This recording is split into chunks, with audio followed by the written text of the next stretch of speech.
প্রিয় ছাত্রছাত্রীরা, বিদ্যার্থীদের জন্য অনুষ্ঠানে তোমাদেরকে স্বাগত জানাই। আজ আমরা আলোচনা করব ক্লাস 12 পদার্থবিদ্যার একটি বিষয়, quantum theory.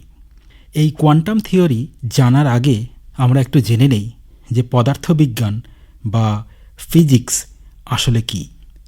Physics is knowledge of nature, অর্থাৎ পদার্থবিদ্যা হল প্রকৃতির জ্ঞান, এবং এই পদার্থবিদ্যা স্পেস এবং টাইমে পদার্থ এবং তার গতি নিয়ে আলোচনা করে।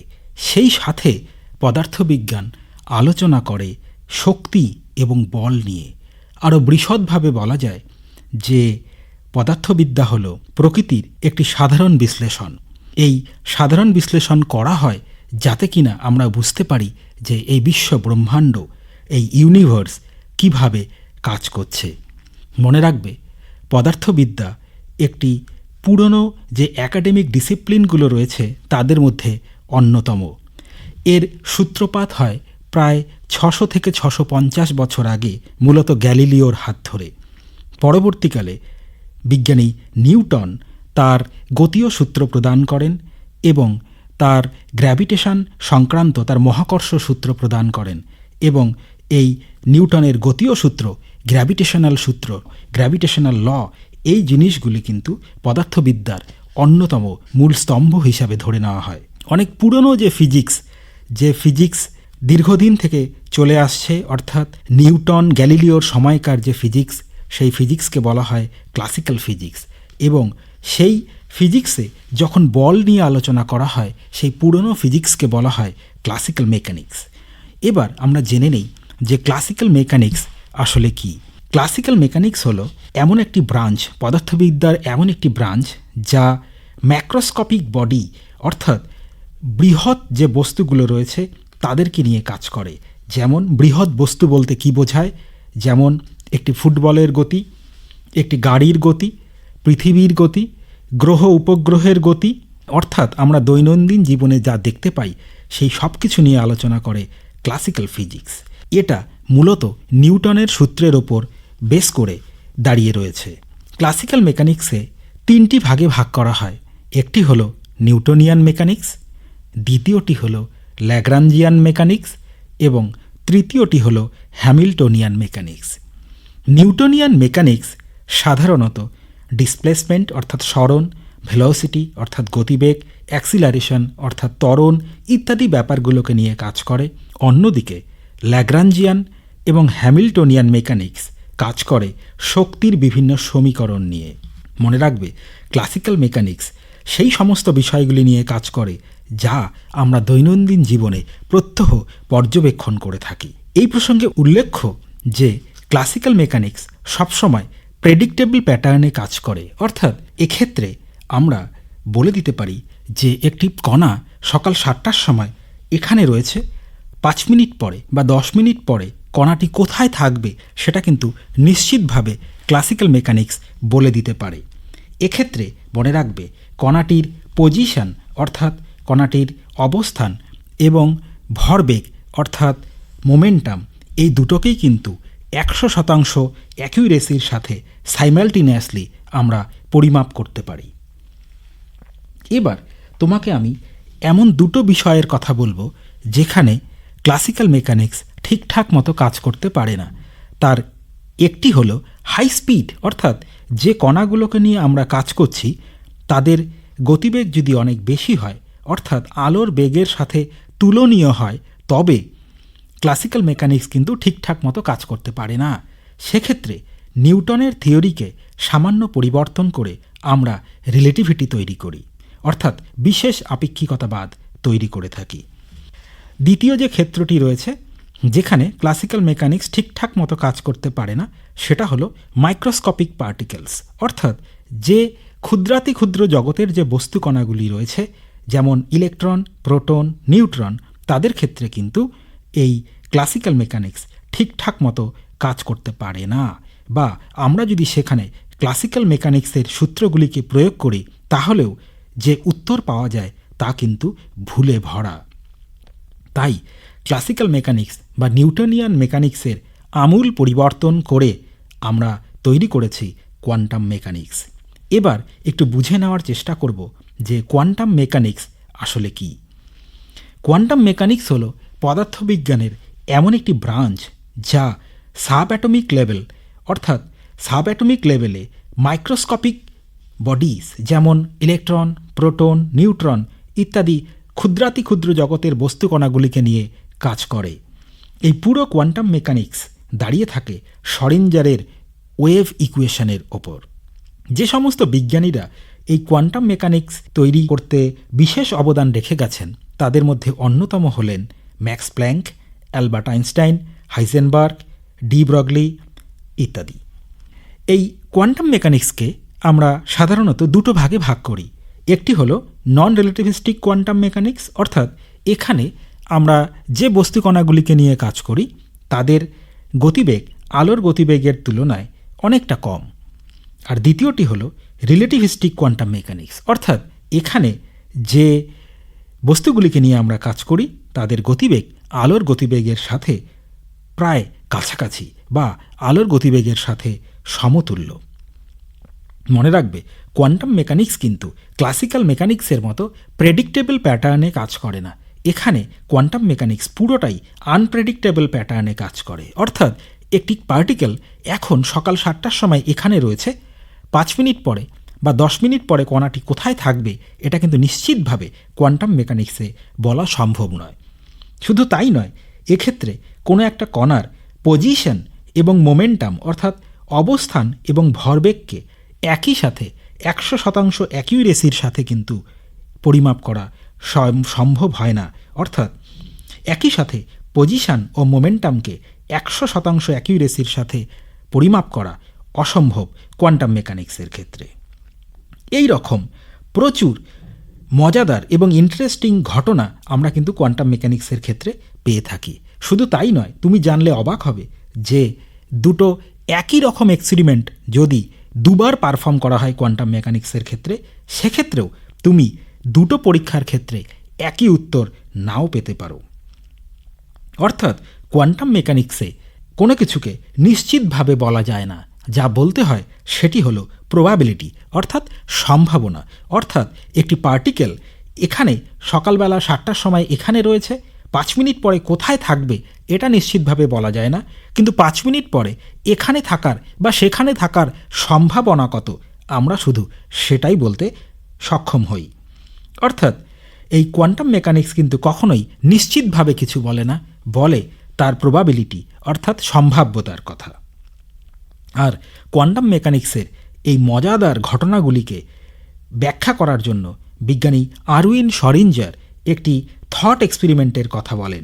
এই থট এক্সপেরিমেন্টের সাহায্যে বিজ্ঞানী শরিঞ্জার এই কোয়ান্টাম মেকানিক্সের যে মজাদার বিষয়গুলি আছে সেগুলিকে বোঝাবার চেষ্টা করেন। এবার আমরা একটু জেনে নেই যে থট এক্সপেরিমেন্ট, বিজ্ঞানী আরউইন শরিঞ্জারের থট এক্সপেরিমেন্টটি আসলে কি। এটি কিন্তু একটি সম্পূর্ণ কাল্পনিক একটি পরীক্ষা, যেটা বিজ্ঞানী আরউইন শরিঞ্জার চিন্তা করেছিলেন বিভিন্ন কোয়ান্টাম মেকানিক্সের অন্যতম একটি ঘটনা কোয়ান্টাম সুপারপজিশনকে ঠিকঠাক মতো ব্যাখ্যা করার জন্য, সাধারণ মানুষ যাতে কোয়ান্টাম সুপারপজিশনকে উপলব্ধি করতে পারে, বুঝতে পারে, সেটাকে বোঝানোর জন্য। তো এই থট এক্সপেরিমেন্টে কি করা হয়, তোমাকে একটি বাক্স দিয়ে দেওয়া হয়, সেই সাথে দিয়ে দেওয়া হয় একটি বেড়াল এবং কিছু তেজস্ক্রিয় পদার্থ। প্রথমে তোমাকে বলা হয় যে তুমি বাক্সটিকে ওপেন করো, খুলে নিয়ে বেড়ালটিকে বাক্সের ভেতরে ঢোকাও এবং বাক্সটির মধ্যে বেড়ালটিকে রেখে তার মধ্যে তেজস্ক্রিয় পদার্থগুলিকে রাখো, রেখে বাক্সের মুখ বন্ধ করে দাও।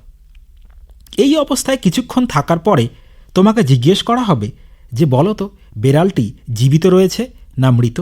অর্থাৎ যতক্ষণ পর্যন্ত বাক্সটির মুখ বন্ধ অবস্থায় রয়েছে ততক্ষণ কিন্তু এটা বলা অসম্ভব যে বেড়ালটি জীবিত রয়েছে না মৃত। কারণ বেড়ালটি জীবিত থাকবে না মৃত এটা নির্ভর করবে একটা জিনিসের ওপর, সেটা হলো যে তেজস্ক্রিয় পদার্থ তুমি রেখেছ বাক্সটির ভেতরে সেটি বিঘটন হচ্ছে কিনা। তেজস্ক্রিয় পদার্থটি যদি বিঘটিত হয় তবে বিড়ালটির মৃত্যু হবে, আর যদি তেজস্ক্রিয় পদার্থটি বিঘটিত না হয় তবে কিন্তু বিড়ালটির মৃত্যু হবে না। তাই যতক্ষণ পর্যন্ত বাক্সটি বন্ধ অবস্থায় রয়েছে ততক্ষণ তুমি বলতে পারবে না যে বিড়ালটি জীবিত রয়েছে না মৃত। এক্ষেত্রে তোমার উত্তর হবে বিড়ালটি একই সাথে জীবিতও রয়েছে আবার মৃত। অর্থাৎ বিড়ালটি একই সাথে জীবিতও রয়েছে আবার মৃত, এই ঘটনা কিন্তু আমাদের বাস্তব জগৎ কখনোই সমর্থন করে না, বা বাস্তব জগতে কিন্তু এমনটা কখনো সম্ভবও নয়। আর এই যে বিড়ালটি একই সাথে জীবিতও রয়েছে মৃতও রয়েছে, তুমি নিশ্চিতভাবে কিছুই বলতে পারছো না যে বিড়ালটি জীবিত রয়েছে না মৃত রয়েছে। এই ঘটনাটি কোয়ান্টাম সুপারপজিশন নামে পরিচিত। বিজ্ঞানী আরউইন শরিঞ্জার এই রকম বিভিন্ন ঘটনাগুলিকে ব্যাখ্যা করতে গিয়ে তিনি নিজেও অনেক কনফিউজ ছিলেন এবং তিনি এতটাই বিরক্ত হয়ে গিয়েছিলেন কোয়ান্টাম মেকানিক্সের এই ধরনের রেজাল্টগুলো নিয়ে যে তিনি পরবর্তীকালে বায়োলজি নিয়ে কাজ করতে শুরু করেন এবং বায়োলজির বিভিন্ন বিষয় নিয়ে তিনি গবেষণা করতে শুরু করেন। তবে শরিঞ্জারের এই থট এক্সপেরিমেন্টে আমরা দুটো জিনিসের ধারণা পাই, একটি হলো ম্যাটার ওয়েভ অর্থাৎ পদার্থ তরঙ্গ এবং অন্যটি ওয়েভ ফাংশন অর্থাৎ তরঙ্গ অপেক্ষক। এবার আমরা একটু বুঝে নেই যে পদার্থ তরঙ্গ আসলে কি। আমরা ধরে নেই যে নিউক্লিয়াসের চারিদিকে একটি ইলেকট্রন পরিভ্রমণ করছে। এবার আমি যদি তোমাকে জিজ্ঞেস করি যে বলো তো ইলেকট্রনটি নিউক্লিয়াসের চারিদিকে ঠিক কোথায় রয়েছে, তোমার পক্ষে কিন্তু এটা বলাটা খুব অসম্ভব হবে যে ইলেকট্রনটি ঠিক কোথায় রয়েছে, কারণ নিশ্চিতভাবে কিছু বলা যায় না, কারণ ইলেকট্রনটি নিউক্লিয়াসের চারিদিকে যে কোনো জায়গাতেই থাকতে পারে। অর্থাৎ ইলেকট্রনটি একটি ওয়েভের মতো কাজ করছে, একটি তরঙ্গের মতো আচরণ করছে এবং নিউক্লিয়াসের চারিদিকে একটি ক্লাউড তৈরি করছে, অর্থাৎ একটি ইলেকট্রন ক্লাউড তৈরি করছে। ফলে নিশ্চিতভাবে আমরা বলতে পারছি না যে ইলেকট্রনটি ঠিক কোথায় রয়েছে। র্যাদার তার বদলে আমরা যেটা বলতে পারবো সেটা হলো যে ইলেকট্রনটির এখানে থাকার সম্ভাবনা কত। অর্থাৎ আমরা কেবলমাত্র শুধু সম্ভাবনার কথাই এক্ষেত্রে বলতে পারবো। অর্থাৎ ওপরে যে উদাহরণটি নিয়ে আমরা আলোচনা করলাম সেখান থেকে বুঝতে পারলাম যে ইলেকট্রনটি কিন্তু নিউক্লিয়াসের চারিদিকে একটি তরঙ্গের মতো আচরণ করেছে। শুধু তাই নয়, পরবর্তীতে জানা যায় যে এই বিশ্ব ব্রহ্মাণ্ডের প্রত্যেকটি কণাই তরঙ্গের মতো আচরণ করে এবং প্রত্যেকটি কণার সাথেই একটি করে তরঙ্গ যুক্ত থাকে। যেমন আলো একদিকে কিন্তু তরঙ্গ, অন্যদিকে ফোটন কণার স্রোত। প্রতিফলন, প্রতিসরণ ইত্যাদি বিভিন্ন ঘটনাগুলিকে ব্যাখ্যা করার জন্য আলোকে আমরা তরঙ্গ হিসাবে কনসিডার করি, অন্যদিকে photo electric effect, Compton effect ইত্যাদি ঘটনাগুলিকে ব্যাখ্যা করার জন্য আলোকে আমরা ফোটন কণার স্রোত হিসাবে কনসিডার করি। এবারে এই যে পদার্থ তরঙ্গ নিয়ে আমরা আলোচনা করলাম তার তরঙ্গ দৈর্ঘ্যটা আমাদের জানা দরকার। অর্থাৎ প্রত্যেকটি পদার্থের সাথেই একটি করে তরঙ্গ যুক্ত থাকে, আর যদি যুক্ত থাকে তাহলে তার তরঙ্গ দৈর্ঘ্য কত। একটি পদার্থ তরঙ্গের তরঙ্গ দৈর্ঘ্য হল lambda is equal to h/p or lambda is equal to h/mv, যেখানে h হল প্র্যাঙ্কের ধ্রুবক যার মান 6.67 × 10⁻³ ইন SI ইউনিট এবং p বা mv হল কণাটির ভরবেগ। আর ল্যামডা ইজিক্যাল টু h/p এই যে সূত্রটি যিনি আমাদের প্রদান করেছেন তিনি হলেন বিজ্ঞানী ডি ব্রগলি। এটিকে ডি ব্রগলি হাইপোথিসিস বা ডি ব্রগলি প্রকল্প বলা হয়। তবে মনে রাখবে এই ডি ব্রগলির প্রকল্প কিন্তু শুধুমাত্র মাইক্রোস্কোপিক অবজেক্ট অর্থাৎ ক্ষুদ্রাতি ক্ষুদ্র জগতের বস্তুগুলোর ক্ষেত্রেই প্রযোজ্য।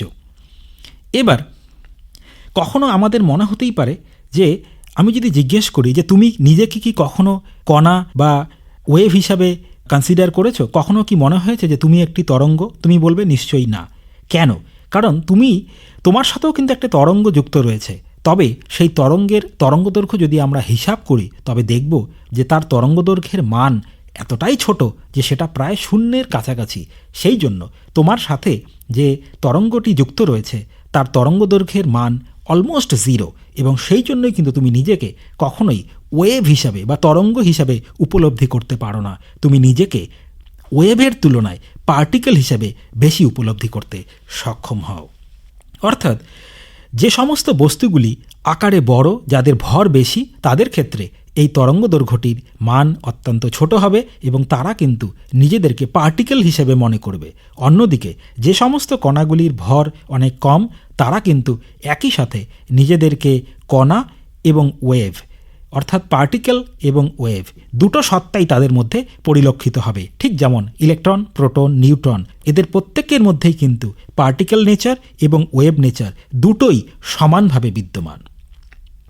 এখানে মনে রাখবে যে পদার্থ তরঙ্গ কিন্তু কোনো তড়িৎচুম্বকীয় তরঙ্গ নয়, এটা স্থিতিস্থাপক তরঙ্গও নয়, এটা ওয়েভ ফাংশন অর্থাৎ তরঙ্গ অপেক্ষকের কম্পনের ফলে সৃষ্টি হয়। আমরা যদি এই পদার্থ তরঙ্গকে যদি পিওর সাইন ওয়েভ হিসাবে কনসিডার করি তাহলে দেখা যায় যে এর গতিবেগ আলোর গতিবেগের তুলনায় অনেক বড় হয়ে যায়, তাই এটিকে পিওর সাইন ওয়েভ হিসাবে কনসিডার করা সম্ভব হয় না। এই পদার্থ তরঙ্গের অস্তিত্ব প্রথম প্রমাণিত হয় 1927 খ্রিস্টাব্দে ডেভিসন জার্মানের পরীক্ষা থেকে। এই পরীক্ষা ইলেকট্রন ডিফ্র্যাকশন পরীক্ষা নামেও পরিচিত এবং এই পরীক্ষার দ্বারাই ডি ব্রগলির হাইপোথিসিসও প্রমাণিত হয়। এবারে আমরা যে বিষয়টি নিয়ে আলোচনা করব সেটি হলো আরেকটি গুরুত্বপূর্ণ বিষয়, ওয়েভ ফাংশন অর্থাৎ তরঙ্গ অপেক্ষক। এই তরঙ্গ অপেক্ষকের ধারণাও কিন্তু আমরা শরিঞ্জারের থট এক্সপেরিমেন্ট থেকে পেয়ে থাকি। প্রথমে জেনে নিই যে ওয়েভ ফাংশন বা তরঙ্গ অপেক্ষক আসলে কি। আমরা বলতে পারি যে প্রত্যেকটি পদার্থের সাথেই একটি করে তরঙ্গ যুক্ত থাকে, সেই তরঙ্গকে বলা হয় পদার্থ তরঙ্গ বা ম্যাটার ওয়েভ। এবারে আমরা এমন যদি কোনো ফাংশন খুঁজে পেতে পারি যে ফাংশন কোনো ওয়েভ বা তরঙ্গের গতিকে নির্দেশ করে, অর্থাৎ আমরা যদি এমন কোনো ম্যাথামেটিক্যাল এক্সপ্রেশন বা এমন কোনো ম্যাথামেটিক্যাল ফাংশন যদি আমরা খুঁজে পেতে পারি যা তরঙ্গের গতিকে নির্দেশ করবে, তবে তাকেই আমরা বলবো ওয়েভ ফাংশন। এটা জেনারেলি দুটো স্বাধীন চলরাশি নিয়ে তৈরি হয়, একটি হলো এক্স অর্থাৎ স্পেস কোঅর্ডিনেট এবং অন্যটি হলো টি অর্থাৎ টাইম কোঅর্ডিনেট। অর্থাৎ ওয়েভ ফাংশন হলো এমন একটি ম্যাথামেটিক্যাল ফাংশন, এমন একটি গাণিতিক অপেক্ষক যা একটি তরঙ্গের গতিকে নির্দেশ করে এবং এই ওয়েভ ফাংশনকে আমরা কিন্তু গ্রিক লেটার সাই দিয়ে প্রকাশ করে থাকি। এবার প্রশ্নটি হলো যে এই যে ওয়েভ ফাংশন আমরা পেলাম, ওয়েভ ফাংশন নিয়ে আমরা কি করব? ওয়েভ ফাংশন নিয়ে প্রথমেই আমরা যেটা করব সেটা হলো একটা শরিঞ্জারের সমীকরণ তৈরি করব। শরিঞ্জারের সমীকরণটি কি? শরিঞ্জারের সমীকরণটি হলো H Sai is equal to ই সাই, যেখানে এইচ হলো ক্যাপিটাল এইচ যাকে বলা হয় হ্যামিল্টনিয়ান অপারেটর এবং ই হলো ক্যাপিটাল ই এবং একে বলা হয় এনার্জি অপারেটর। অর্থাৎ শরিঞ্জারের সমীকরণটি হলো H Sai is equal to ই সাই, যেখানে সাই হলো তরঙ্গ অপেক্ষক। এবার প্রশ্নটি থেকেই যায় যে এই শরিঞ্জারের সমীকরণটি সমাধান কি সম্ভব? নিশ্চয়ই। শরিঞ্জারের সমীকরণ সমাধান করে আমরা যেটা পাব সেটা হলো time evolution of A wave function, অর্থাৎ একটা ওয়েভ ফাংশন কিছু সময় পরে কেমনটা বিহেভ করবে সেটা কিন্তু বলে দেওয়া যাবে শরিঞ্জারের সমীকরণটিকে সমাধান করে। অর্থাৎ শরিঞ্জারের সমীকরণকে যদি আমরা সমাধান করতে পারি তবে আমরা একটি পার্টিকেলের একটা তরঙ্গের ভবিষ্যৎকে বলতে পারবো। আর তুমি জানো যে ভবিষ্যৎ একমাত্র ঈশ্বরই বলতে পারেন। যাই হোক, আজ এ পর্যন্তই থাক। আশা করি কোয়ান্টাম থিওরির যে বিষয়গুলি নিয়ে আজ আলোচনা করা হলো, প্রাথমিক কিছু বিষয় নিয়ে আলোচনা করা হলো, সেটি তোমার বুঝতে কোথাও অসুবিধা হয়নি। তোমরা ভালো থাকো, সুস্থ থাকো, এই প্রার্থনা করছি।